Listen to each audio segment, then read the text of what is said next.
Merci, très bonne question. La délivrance, c'est pour tout le monde.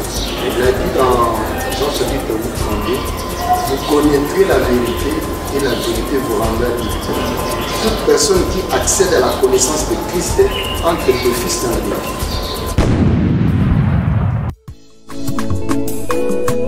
Wachendelela samba kokelela bilei samba maombi na ngai Jésus nzamba lole amina amina nzamba lole amina tokili bilei biso tokotima kolo Yesu nzamba lole yonde nzamba lola mukalenga associé wanye associé na ngai mukalenga associé wanye na kisite alléluia na bienga ko Ginette TV News, la chaîne des lumières. C'est votre chaîne. Abonnez-vous, abonnez-vous. Bonjour, bonsoir. Vous êtes sur votre chaîne Ginette TV News, la chaîne des lumières, la chaîne chrétienne. Et nous sommes ici pour une émission où il y a notre rubrique, il y a Gilbert reçoit un pasteur. Et quand il y a salon d'adoration, et vous remarquez, on va poser des questions à notre invité et puis nous allons aussi adorer Dieu. Parce que notre Dieu siège au milieu de louanges et d'adoration. Tout y en bas, notre invité. Bonjour. Encore, s'il y a moyen, parce que Combo, la bateau, le premier fois, sur la Katia, j'ai un petit vidéo, surtout dans la Katia, il y a sa adoration. Mais Combo, pasteur, et puis nous sommes dans quelle église? Merci. Nous, c'est le prophète Zéphirin Mossé, le fils de Nous sommes dans l'église de la Consolation, le ministère de délivrance, année de l'église de la Consolation, toujours dans l'avenue Bakou, numéro 20, quartier Salongo, commune ya Limete. Ok, nous sommes encore de retour ici, mais la 4 il y a son adoration parce que nous allons louer Dieu avec nos questions.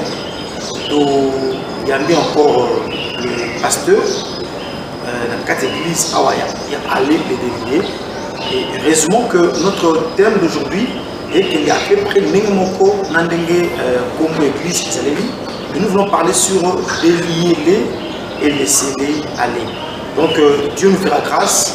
Ma question est tellement ébellée et on verra avec le temps que nous avons comment est-ce que tu peux poser ma question. Alors, pasteur, je m'en vais directement poser la question de savoir Nani Oyo Bako délier. Est-ce que tout le monde est prévu? Il y a un délier, il y a une catégorie de gens où il ne fallait pas délier, il ne faut pas délier, pas de carbone. Merci, une très bonne question. La délivrance, c'est pour tout le monde. D'ailleurs, le fait déjà que Christ vienne dans la vie d'une personne, le processus de délivrance est déclenché. Il a dit dans Jean chapitre 8, 32, vous connaîtrez la vérité et la vérité vous rendra libre. Or, c'est que quand il n'y a pas de vérité, on est libre. C'est cette vérité qui rend libre, qui amène la délivrance. Donc la délivrance c'est pour tout le monde. Toute personne qui accède à la connaissance de Christ entre d'office dans la délivrance. Vraiment, tout le monde peut être délié parce que Christ est venu pour nous rendre que nous sommes libres. Alors le pasteur, pourquoi être délié? Est-ce que ils ont la Babylone ou ils ont la vie à mon tour ou est-ce qu'ils n'ont pas délié? Il y a des choses où la personne peut en avoir, mais il peut vivre aussi, comme spirituellement ou physiquement, à vivre plein d'amour, et ils appellent ma bémouroté. Mais ils appellent quand on a pas délié, peut-être, mais il vit. Pourquoi on peut être délié? Oui, ils ont la délié, minga otambola. Dans un exemple, j'étais avec quelqu'un, à un sanga le gars avec un médecin, à un cardiologue. Azalaki na ndekemo na poto na kata supermarché. Pendant que o azo somba biloko liboso, asali faut pas tourner tête. Il y a zaki sumane esali dans les minutes qui suivent au sala vaisselle. Fais attention. Il y a tomboki. On va essayer ko ganga te. Quand il y a le bané 15 minutes, à ça la vessie. Apparemment, quoi, avec une ambulance, comme c'était un médecin, avec qui le médecin qui était à l'hôpital, avec une ambulance, il a suivi. Mais quelqu'un sauvé par rapport à ces événements, c'est sur place, il y avait un médecin, prise en charge. Cet exemple, quand on va saquer, il y a un colonzo tombé, il va être maladie. C'est le médecin qui va présenter des signes. Pour les autres, il y a la WC. Et tant qu'il y a ici à Tomboki, il y a aussi beaucoup de gens qui quelqu'un sans Christ à Zamotouniama. Dans Bako, il y a des gens qui mais tant qu'il il faut Christ à cause de Tomboki. Parce que mon ami, il y a des gens qui là. Il y a préparé dans la joueuse. Donc, la délivrance, les gens n'ont pas tout autant pour l'année, les gens n'ont pas de problème, le panier, tout ça, c'est tout le monde comme le Christ. C'est un homme animal qui est en train de marcher. Il a besoin de la délivrance. Mais il y a un moment où on se rend compte qu'il faut pas faire de bataille. Voilà pourquoi tu ne peux délivrer que celui qui est délivré. Pour nous, aveugle à il faut y avoir un monde à quoi JDM TV News, la Katia, votre rubrique Salon d'adoration. Tout ce qui est avec la musique. Et bon, tout la pasteur parce qu'il y a tellement de questions, mais je ne sais pas encore si on aura vraiment le temps de te poser la question. Tout c'est là, on a pas de la musique.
Est-ce qu'on peut acclamer le Seigneur pour la grâce? Vraiment avec les belles voix et son des musiciens qui se trouvent dans la quatre églises où nous sommes.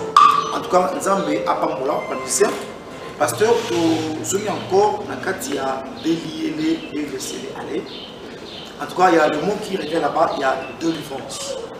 Aujourd'hui, nous avons des questions qui nous viennent un peu de partout.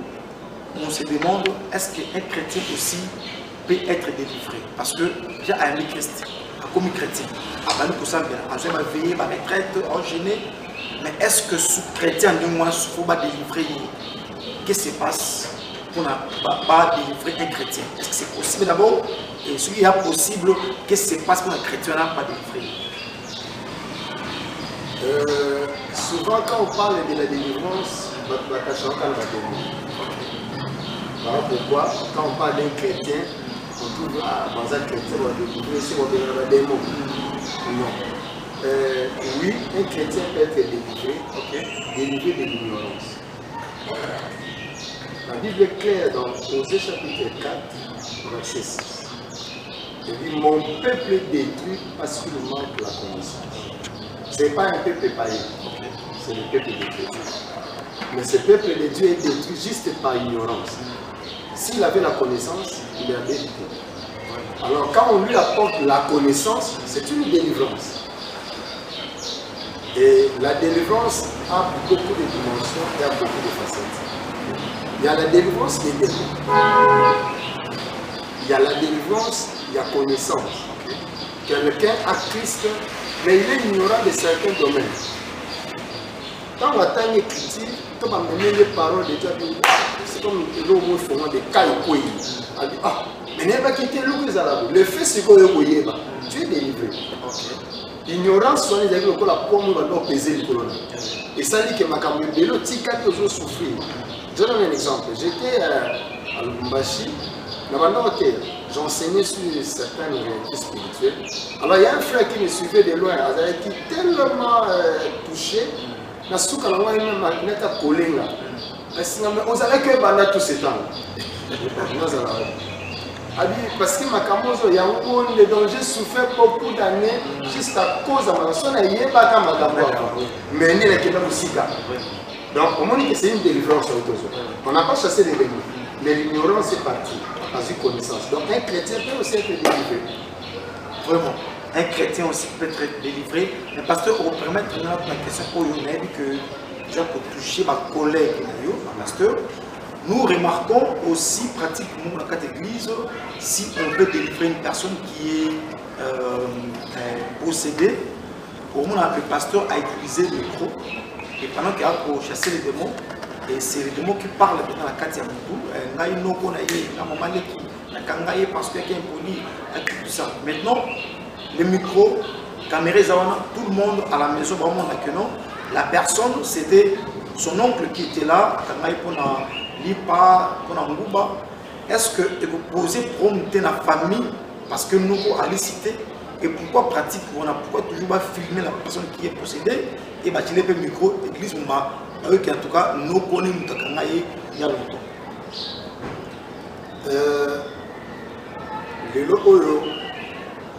Il y a quelque chose que nous devons... Nous avons l'appel au ministère et nous avons l'exercice du ministère. Nous avons béni. Maintenant, il faut former. C'est comme ça les classes. Et le tout juriste n'est pas avocat. Donc, assister classe à droit, comme un juriste, il a la connaissance du droit. Mais pour exercer le métier d'avocat, il faut la former. Et il faut prêter serment. Comme défenseur judiciaire ou comme avocat. Mais c'est alors apprécié. Alors, dans ma côté, il y a ce qu'on appelle l'éthique et déontologie. Il y a un métier. Exactement. Nous avons apprécié après. Tu es devenu pasteur. Et il y a une formation. L'apôtre Paul, Christ les rencontre dans Actes des Apôtres, chapitre 9. Mais juste après, Dieu l'envoie chez Ananias. Actes de formation. Dès qu'on a des cas et quoi, va baptiser. Azui déontologie, batambola la ndenge. Bazala la ndenge. C'est vrai que cette personne est possédée. Mais est-ce que les aussi il faut qu'ils nous même la délivrance? Ça n'a pas de sens. À moins qu'ils aient la délivrance ou ils aient la cas instantanée, pendant qu'on est en train de servir dans le culte, ouf le Saint-Esprit saisit quelqu'un au point. Mais est-ce que les aussi il faut me mettre le micro? Parce que là, on fait parler les démons ou la personne. Parce que la personne qui parle là, et ça va démon toi le bas, toi bas. L'église est compagne non, pasteur a peine même pas de Car si tu as l'église est compagne avec les démons, nous sommes personnes. Et de deux, ce n'est pas les pasteurs qui chassent les démons, en fait, qui fait la délivrance. Les pasteurs, c'est un instrument par lequel Dieu passe. Celui qui exerce la délivrance, c'est Dieu. C'est Dieu qui délivre. Voilà pourquoi même la sortie des enfants d'Israël, c'est Dieu qui a opéré. C'est ce qu'on appelle la délivrance des enfants d'Israël de l'Égypte. Mais Dieu s'est servi d'un homme. Mais c'est lui qui a délivré son peuple. Il y a longtemps, on va commencer les aussi matés. Pourquoi j'entends cette timide? Pourquoi nous avons appelé là? Il y a Bissaba. Moïse a tourné ce bango pour battre la Kine. l'Égyptien, alors, vous verrez aujourd'hui la délivrance que l'Éternel va vous accorder. Donc, Dieu qui va accorder la délivrance. Alors, la délivrance, c'est Dieu. Je dis peut-être, moi, je suis condamné par monter, mais je suis par manque d'éthique. Par rapport à ministère, il y a un salaire. Ils ont été pour bailler parce que nous avons tous ces fautes. Ceux qui ont ces photos, ça va imaginer. Parce que nous, c'est le ministère de délivrance. Depuis toutes les années, il y a beaucoup de gens qui ont connu des délivrances spectaculaires. Mais le problème, ce n'est pas des morts. Le problème, c'est que la vie de la personne a pris ses services. C'est ce qui importe. Donc, moi, ce que nous allons dire, je dis même que je peux condamner ça. Donc, ce qui va dans le cas de l'une église, c'est bon. Mais tant que micro, bon, pas tout le monde que non comme ça va être bloqué. Tant il y a zone, n'a pas de après ce va bien gagner. Abi bo zone la place va bien gagner. Quand on est sur l'église, vous voyez tout ce qui se passe. En tout cas, Dieu est merveilleux. Nous sommes à 4 JDM TV News, la rubrique qui a salon d'adoration. On va souffler un peu avec l'orchestre qui est derrière. Vraiment, ouais, très bien. Et n'hésitez pas, si vous comptez aussi un jour de soutenir ne manquez pas, il y aura un numéro où vous affiché et vous directement ou bien en passant par le pasteur Jefférien pour qu'ils aient là. On va souffler.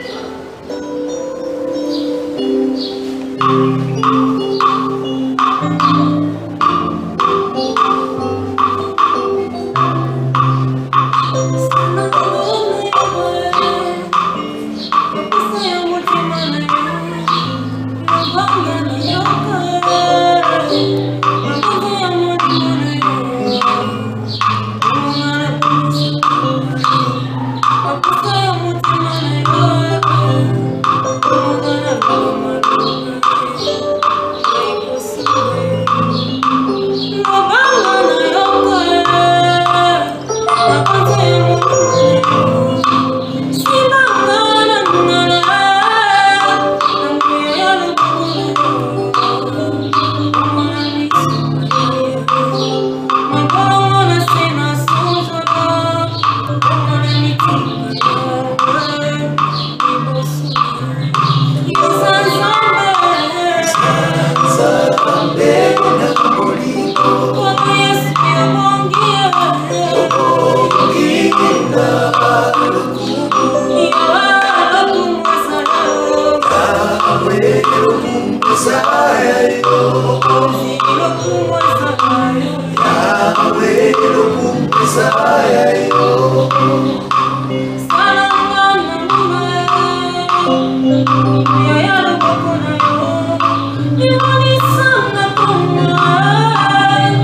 C'est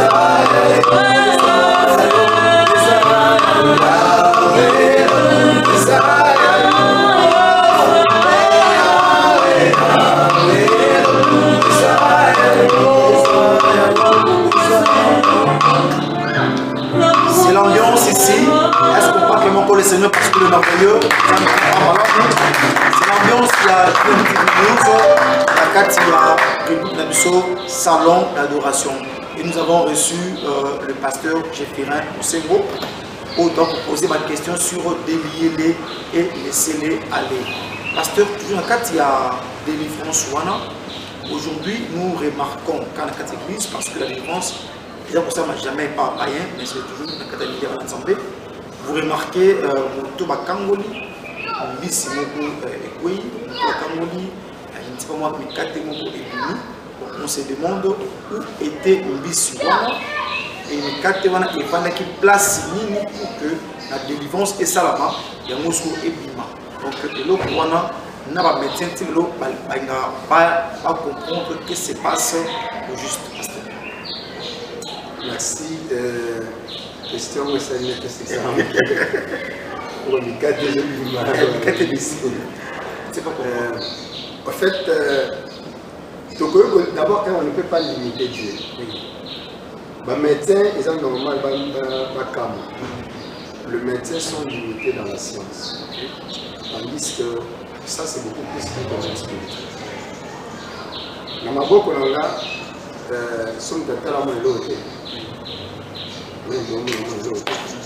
mais quand vous amenez un malade ici, la Bible me donne le pouvoir.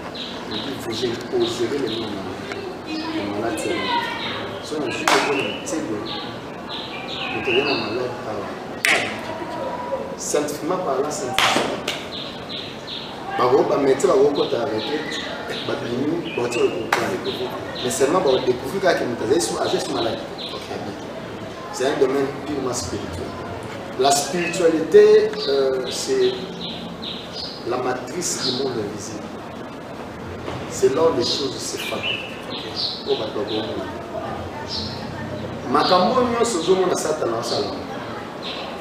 C'est un copier. Dieu est capable de faire ça. Ceux qui les logo, c'est la tenue sur le roi, c'est du nature dans le c'est comme on termine la mise.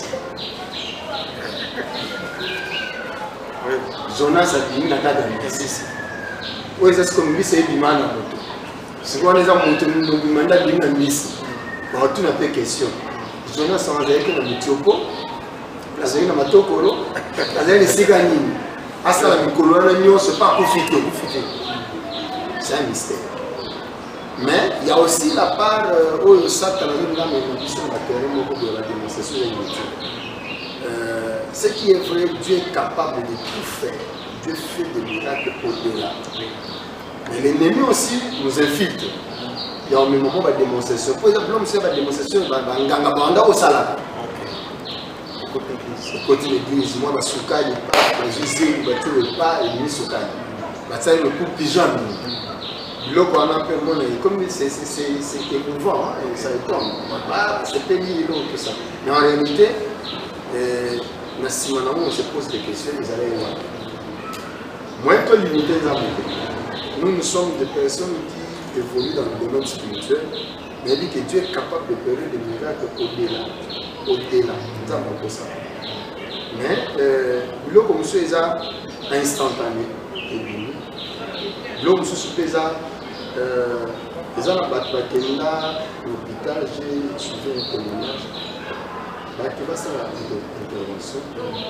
Mais vraiment, il y a l'homme qui va comprendre. L'homme qui va un scorpion vivant. Tant que faut opérer, il y a un scorpion dans la maquille. Je mettais un scorpion, il y a quelque chose pour la continuer. Ça, c'est la démonstration de ça.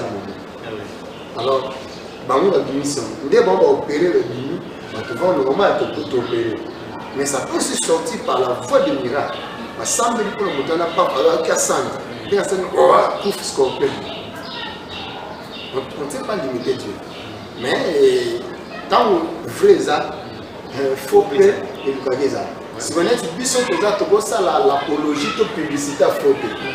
Et donc, ça c'est comme si nous faisons l'apologie de publicité vraie. Donc voilà. JDM TV News, là c'est le pasteur Jeffirin qui répond à ma question. Au Botuni est partout. Il y a une connexion à Blaise Villa depuis Cape Town. Il y a aussi ma prise dans la retreat, toujours dans Cape Town, dans l'église Inner Church. Mais il y a la question, pasteur, pratique, il y a tellement été parce que là, je suis même dans l'Afrique du Sud, pour n'a pas le pasteur leur demande qu'il débat lire ma titi. Donc là, c'est la différence. Il y a aussi un pasteur en Afrique du Sud où avant tu vas livrer un parfum, un mis soupe pour n'a pas délivrer, pasteur et moi aller ça va livrer soupe, il y a foufou, je ne sais pas moi. Bon, on se demande, pasteur, aujourd'hui, donc il ne voit pas de délivrance soit non. Et comme une manière sophistiquée, donc il faut des groupes dans 4 églises, pasteur. En tout cas, sur ce domaine-là, je dirais 70% sont faux. La vraie délivrance se base sur la parole. La parole de Dieu est l'outil la plus efficace de la délivrance. Jésus a guéri de plusieurs manières. Mais l'homme sur le plan même hygiène comme ça, et sa propreté, comment continue à faire bien la tête? Et si sur ces herbes-là, les gens sont passés, ils ont fait, je ne sais pas moi. Alors, merci Manamo, vas-y sur le micro. Je trouve ça indécent. Seulement, et de deux, il y a un élément. On ne doit pas faire d'une expérience quelconque vécue toute une doctrine. Je peux être là, je suis fatigué, il m'est arrivé plusieurs fois. Moutoyer, est-ce que nous pouvons nous tout ça, façon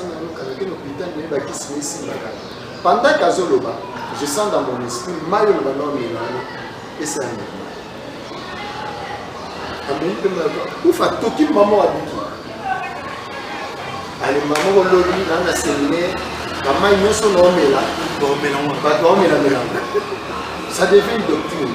Ça c'est comme une hérésie. Ça devient ce qu'on appelle hérésie. Non. Voilà, Jésus-Christ n'a pas guéri tout le monde de la même manière. Il y a des aveugles dont il a parlé. L'aveugle a recouvert. Il y a des aveugles dont Jésus a craché, a fait des bouts, a planté. Il y a un sous père à lui sourire. Et Fata, ouvre-toi. Faut-moi. Tout ce sont des pratiques Christ a opérées. Mais eux, les deux saléma, ils ont l'eau pelé, il ne fallait pas ça dans l'église. Mais moi, pourquoi? Parce que c'est une prophétie qui doit s'accomplir. Dans les derniers temps, il fallait que l'on ait ça. Je vais donner un exemple. Là-bas, je m'étais retrouvé dans la bande.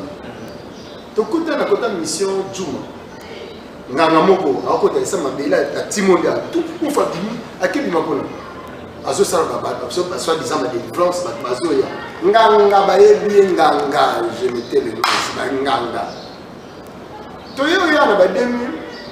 Non qui paf, apôtre moi dans ma tête. Bah toi ok, il y a ça un miracle. Comment une fille dans le Seigneur, c'est mon papa qui est apôtre tel tel comme moi baptême. Alex na photo. Mais ça dans mon nom Dieu beta baba nzoko na sama bébé. Akomi apôtre na ma tête. Batou. Enfin bon monter monter. Donc, bah même pratique dans ça na Juma. Yangwa ça na ma tête. Et apôtre. Maintenant, on voit qu'on remarque na simana. D'ailleurs, c'est ce qui m'avait choqué ça plus que ça ni. C'est ça que ndeko ka yebi na mboka na bango. Ayo yawa afande ki nda kwa ndeko moko ndeko na samela l'église wa. Nda sene ko ye to ke apôtre na biso moto donc ye so mono na musika ka ba cracher moto, celui qui crache le feu. Yes ko ya bia la blo na bino na zana en confiance. Ke boto ke ne quand même ko na nda ko. Tango ake ata l'apôtre mais on a été ça comme moto. Anga na bishati. Tango ba mon ba emi se mo na ni batala ni. Aye ateka mutana se. Nasuka Christ. Il y a un moto qui a mis une église. Pas mon temps, mais c'est ok, écoute, on a apporté l'émission. Apporte ce qu'on a hier, c'est non. À l'époque, c'est un montant à payer.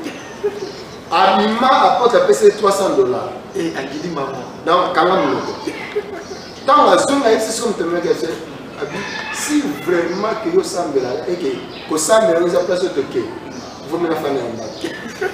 Pour moi, attends, c'est ce que tu as dit, mon procès. Nous avons Singapour, biloko ana nyamunda sana mboka. Dans la caméra, on peut la personnalité. Et à ce document, tout ça, tant que tout il est en train de pratiquer ses fétiches au nom de l'Église. Donc, les chrétiens, moi, c'est ma panga. Entre guillemets chrétiens, moi, ça ne me pas. Pour ceux qui sont vrais chrétiens, il y aura l'esprit de discernement. Oui, c'est ça. Donc, au quota, le problème, ce n'est pas seulement pour la prophétie, la miracle, mettons enfants de Dieu, soyons comme des chrétiens de Béret, vérifions avec exactitude les chrétiens. Mais comment je sais, mais c'est écrit. L'esprit de Dieu ne vous dit rien. Comment vous allez faire le mal? Que non, attends, un autre billet, l'autre à la tête. Pourquoi l'autre a ton moni? Ah, les moutons ajoutés à Bissot. Les moutons ajoutés à Bissot, l'autre, il a singa, tout ça va être démonstration. Ça prouve déjà que celui-là n'est pas de Dieu. Ce sont déjà des personnes dont Jésus a dit. Je ne vous ai jamais connu. Quoi qu'ils ont opéré, entre guillemets, au nom de Jésus. Et il est aussi question de savoir de quel Jésus est. On va faire aussi ça. Pour moi, Jésus est là. Il colle au sang. Il colle au pays de Colombie. Mon compte Zazali. Mon compte Zina. Comme ma conduite de. Tant que les personnes ne se sont mis. Vous avez fait mon compte. Donc, ma conduite de. Tant que je suis là, vraiment. Parce que quand il y a ici quand on a un mot épinglé, là aussi sujet actuel, mais on était maintenant pour faire juste après pour éclairer on dirait il y a des pasteurs où il faut avant de délivrer, il faut à la table de l'eau pour nous à délivrer. Donc attirez-moi quelque chose, on a passé Bakumbo parce qu'il y a pas important. Est-ce que pratique tu vas payer ma paix, tout ça normal quand on ne délivre pas à nous dans la manière de nous. Mais c'est maillé, il faut à la tanga. Soit la tanga, il peut délivrer, passer par la service. C'est permis. C'est que délivrance c'est où tu as le ok. C'est un mot. Parce que ceux qui font ça à la service, ils font là dans l'eau. C'est que l'eau que ça délivre, c'est l'eau. Or, ce qui donne l'autorité, c'est la parole de Dieu. Oui. Christ nous a donné le pouvoir de marcher sur les serpents, sur les scorpions. Il n'a pas dit, voici, je vous ai donné le mouchoir ou le lambasongolo. Je sais qu'on a mis une palite parce que c'est ce qui est en vente. Oui. On est en information tout le monde. Oui. Non, non. Et alors, ils ont sur question à Koyeba. Il ils ont la forme belle. Oui, oui. Parce que tu as permis au salaire, peut-être prochainement, s'il faut tout compte en profondeur, tu vas expliquer. Dans la talit dont il est question, ils ont la frange. On va bien la frange, on va mazita. On va connu. La mazita, ce sont des codes. En d'autres termes, c'est comme des versets. Où ils sont censés étendre. Et les gens qui portent ça, c'est comme ça, on a travaillé. Jésus-Christ, quand il portait ça, Zacharie, prophète à Zokolo.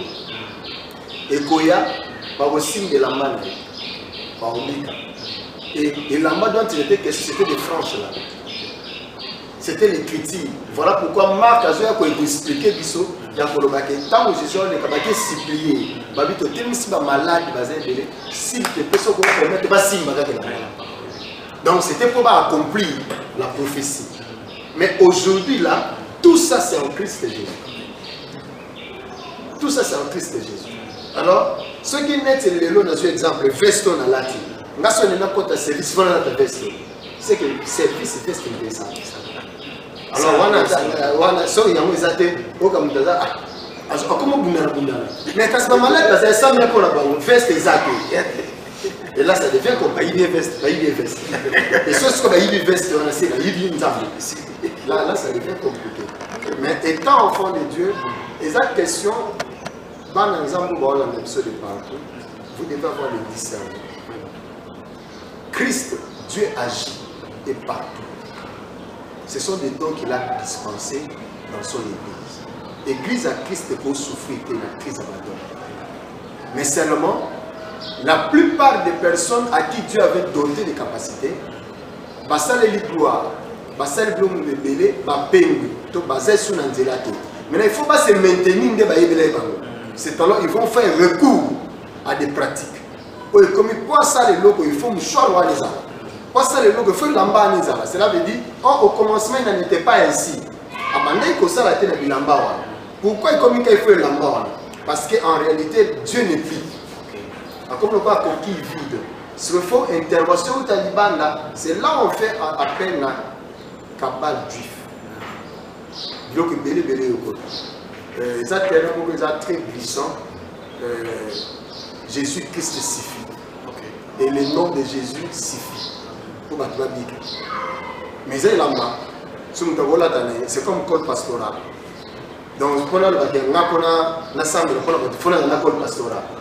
Ce code pastoral, c'est que code pastoral pour mix. Mais code pastoral, c'est peut-être beaucoup plus, et je vais essayer quelque chose. Au moins, il faut connaître le code pastoral. C'est beaucoup plus dans le cadre administratif. On est en train de pouvoir distinguer les pasteurs des autres laïcs. Tout ça, dans la service, alors, votre église va clergé, voilà, la code pastoral.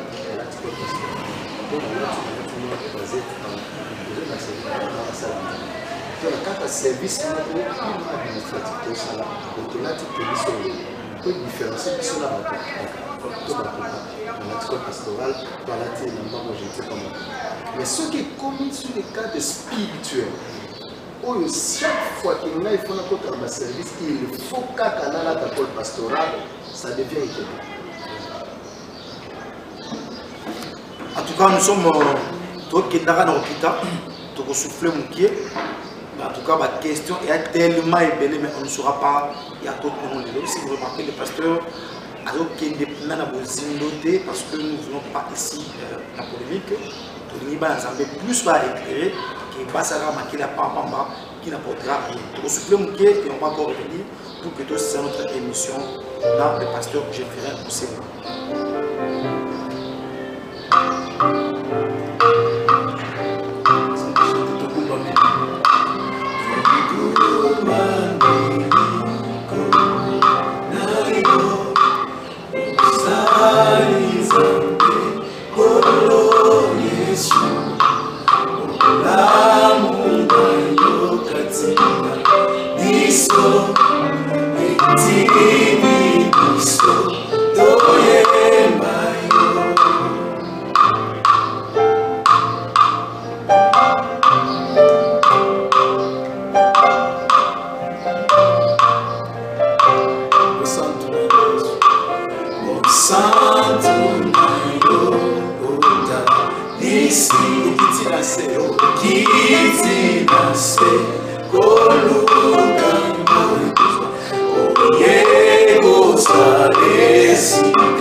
Mana,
pouvez chanter le son. Liboso ya kiti na yo, toye komi boka tata. Bekati na kembo na yo, toye komi nanya kotele bankolo.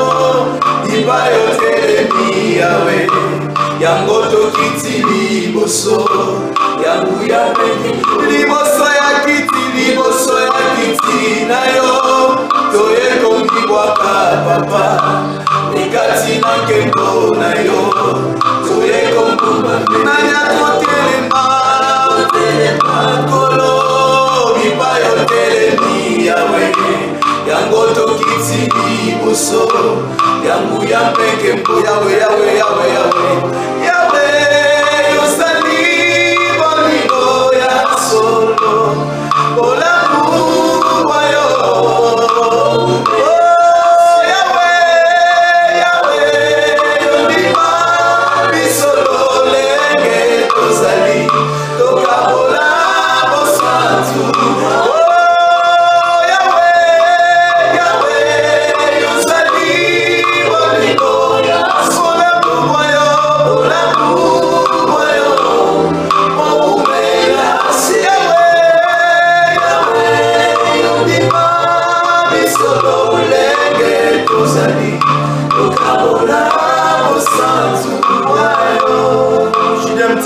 Au salon d'adoration, laisse que le Seigneur a béni, a glorifié. On peut encore acclamer le Seigneur, il est merveilleux. Oui, en tout cas, je vais chuter. Pasteur, avant, dernière question. Quand il y a délier et laisser-les aller, il y a les mots qui viennent laisser-les aller. Mais apparemment, aujourd'hui, un pasteur le pasteur veut toujours nous retenir. J'ai un combien délivré. M'a décidé bien, mais les pasteurs veulent toujours dire Natika. Or, qu'est-ce que ça dit? Laissez-les aller. Je me souviens encore avec cet homme ici à Badara, cet homme qui vivait dans le cimetière, tout ça. Quand le Seigneur a béni, le monsieur est venu vers Jésus pour dire que non, Yesu n'a la habité, mais le pasteur veut toujours que non, Totika l'église, Akangabiso, pasteur Zani. Il faut qu'il y ait le contexte. Ok. La Bible le dit dans Hébreux chapitre 10, verset 25. Okay. N'abandonnez pas vos enseignements, comme cela est la coutume disait. Voyant le nouveau jour arriver. C'est là, on est là, contexte église, contexte de l'ensemble. Mais tandis que là, il y a délivrance. L'église était une décalage. Déjà, il dit mon avis, tu es ignorance tout ça. Dès lors où vous êtes libéré, on doit te laisser, on va tirer sur la place sur la vie, où vous allez être esclave. On doit te libérer pour continuer vie. Alors,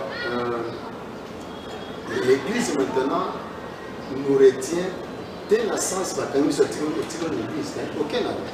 Mais le problème maintenant, il faut savoir comment garder la délivrance. Être délivré est une chose, garder la délivrance en est humaine. Jésus dit ceci, dans un corps humain, il y a des mots à côté. Il y a des mots à côté. Il y a des mots à côté. Parce qu'il est illégal qu'un esprit vive en étant esprit sur l'air libre. En tout cas,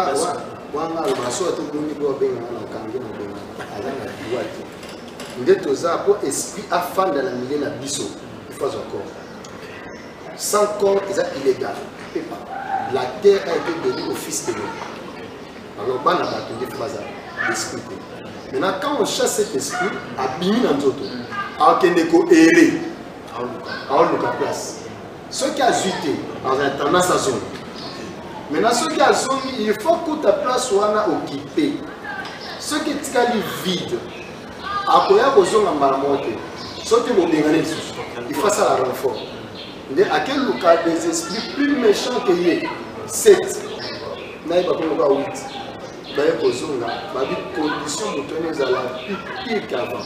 Cela veut dire que ça y est, le côté. La bengane n'est pas le côté. À comment tu me colonnes. Si que Azui enseignement mon Christ a côté quoi occuper place. Esprit le côté qui est là et Luke mon place était zone. Maintenant moi zone tout zone sur le côté et zone IP n'est coquille. Dans Azui ba master nous sur la macation. Si vous comme si vous ça va au ça yo. A au pas pas sur le poste te ma au pas bon mayo. Donc condition est plus pire que les émotions.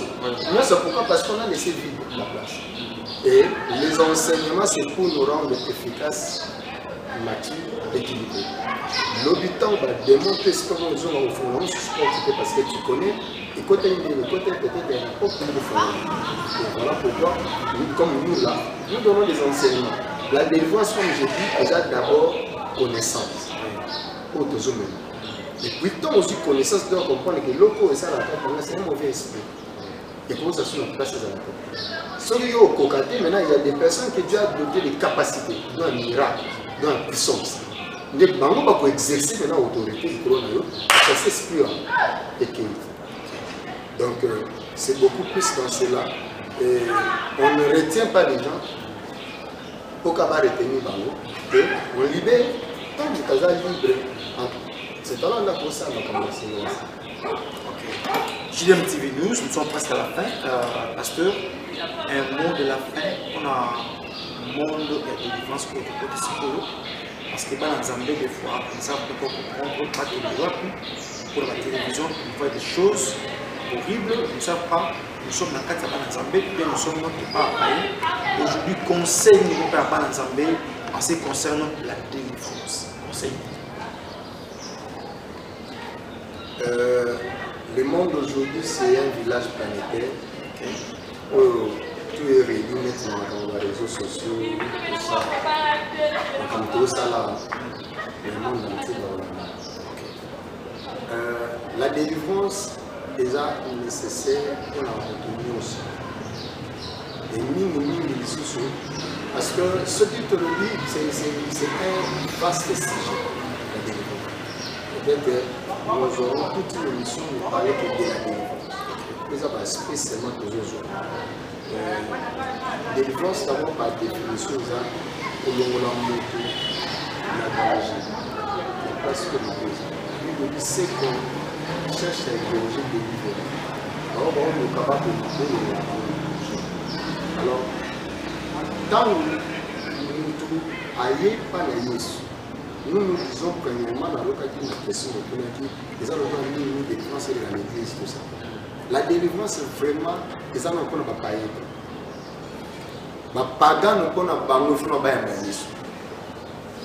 La délivrance, c'est une connaissance qu'on donne à ceux qui ont reçu Christ.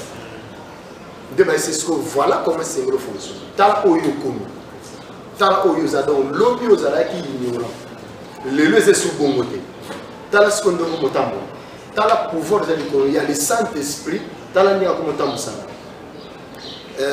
Bien que le temps, passage Morotoko est Ézéchiel chapitre 16, 1 à 5. La Bible le dit, la parole de l'Éternel fit adresser en ces mots. Fils de l'homme, fait connaître à Jérusalem ses abominations. Tu diras ainsi par l'Éternel à Jérusalem. Par ton origine, à ta naissance, tu es du pays de Canaan. Ton père était un Amoréen, ta mère une Étienne. À ta naissance, au jour où tu naquis, ton nombril n'a pas été coupé. Tu n'as pas été lavé dans l'eau pour être purifié. Tu n'as pas été frotté avec les sels. Tu n'as pas été enveloppé dans le linge. Nul n'a porté sur toi un regard de pitié pour te faire une seule de ces choses. Par compassion pour toi, mais tu as été jeté dans les champs les jours de ta naissance parce qu'on avait horreur de toi. Mazota dit Jérusalem, Jérusalem comme le et pas prophète Ézéchiel. L'abomination que la campagne est celle qui vient de nous. Bandota c'est non pas liboso. Papa n'a pas mourir. Au botem n'a pas gagné, botem n'a pas gagné. Maman n'a pas été. La circonstance est celle que vous avez ils ont appelé. Et comme il déjà pas lien par là. Alors aux autres pays comme le cordon ombilical. Exactement. Cela veut dire tu ne vis pas ta vie, tu vis la vie de ta maman. Pas de son cordon là. So ma vie mutumo à 4 ans azaki. Ko 4 ans déjà de délivrance. On met fin, on continue comme dit que vie aux années dans le passé. Maintenant que tu es dans le Christ. Voilà vie c'est le but. L'apôtre Paul dit, ce qui est bien, je le sais. Et il n'habite pas en moi. Si je veux faire le bien, je me retrouve toujours en train de faire du mal. Misérable que je suis, qui me délivrera de ce corps? Grâce soit rendue à Dieu par Jésus-Christ. La loi de la mort du péché a été vaincue par la loi de la vie en Christ Jésus. Donc, je suis en train de conseiller à Batunion sur la délivrance des impératifs. Batunion se bénit quand les camarades se trouvent. La délivrance, c'est démonter. Ils ont d'abord connaissance de la parole de Dieu. Le cas église où nous avons la Jésus Christ étant Seigneur et Sauveur, et il n'y a pas de chemin. Il n'y a que lui et lui seul. Maman te, papa mon beau polité, Yesu kaka. Voilà ce que je peux donner comme conseil. En tout cas, merci beaucoup. Je sais qu'on allait beaucoup parler, mais c'est mal le temps qu'il nous faut, il faut. Et le pasteur a vraiment de quoi parler, mais on n'arrive pas vraiment à y arriver parce que le temps, ça peut permettre de attirer. Merci. Nous voyons Judith Modi, nous voyons Didier Modi, Mami Tchabou, nous sommes Patricia Mbia depuis le Canada. En tout cas, laisse que le Seigneur nous bénisse et on se verra prochainement, mais le temps que de souffler avec l'adoration.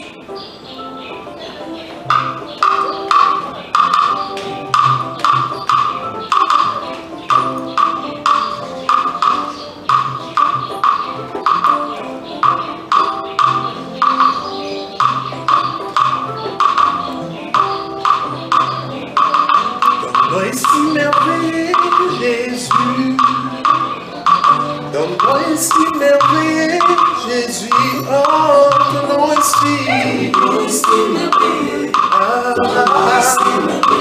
merveilleux, Jésus, oh, roi, donne-moi ainsi merveilleux, donne-moi ainsi merveilleux, Jésus. Fumula lula na yo lelo, fumula lula na yo lelo, toyebi fumula lula na yo, Yesu ay ay ay, zaple Yesu, oh fumula lula na yo, na bile moya Yesu. Zambe, Hallelujah, Zambe, Hallelujah, Zambe, Zambe, Hallelujah, Zambe, Hallelujah,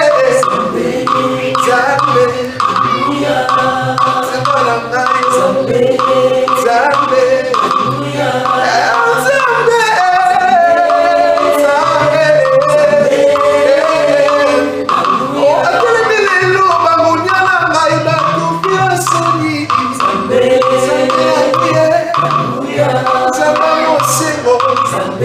la consolation et désormais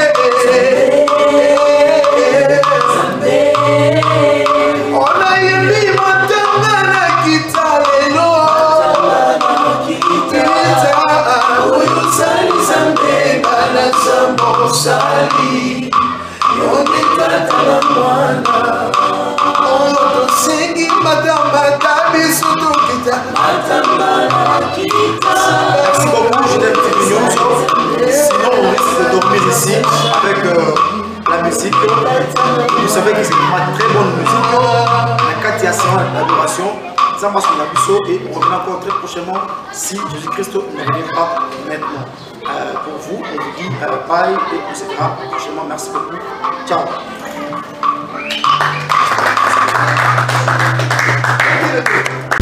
JDM TV News, la chaîne des lumières, votre chaîne, notre chaîne. Balobi, restez branchés, scotchés. Dans la chaîne Nabino, Awa présentement na Congo, Kinshasa, JDM TV News. Nous avons des émissions comme Gilbert et Soin Pasteur. Nous avons des émissions Instant d'Espoir. Nous avons des émissions Les Chrétiens et la musique. Balobi Awa, il y a des prédications, exhortations. Nous sommes là pour exhorter, pour éclairer. Balobi Tikalawana Zala branché ko zapete. Boaka télécommande landa JDM TV News tikala awa. Yebisa ndeko aza pembeni na yo à s'abonner. Yo muto s'abonner te. Abonne-toi massivement et nous sommes la chaîne chrétienne, la chaîne des lumières.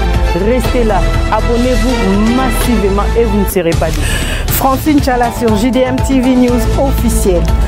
Fidèles téléspectateurs de JDM TV News, abonnez-vous massivement sur votre chaîne et vous ne serez jamais déçus. Car la Bible dit, le ténèbre ne régneront pas toujours sur la lumière. Et JDM TV, c'est un canal pour apporter de la lumière et pour l'édification du corps du Christ.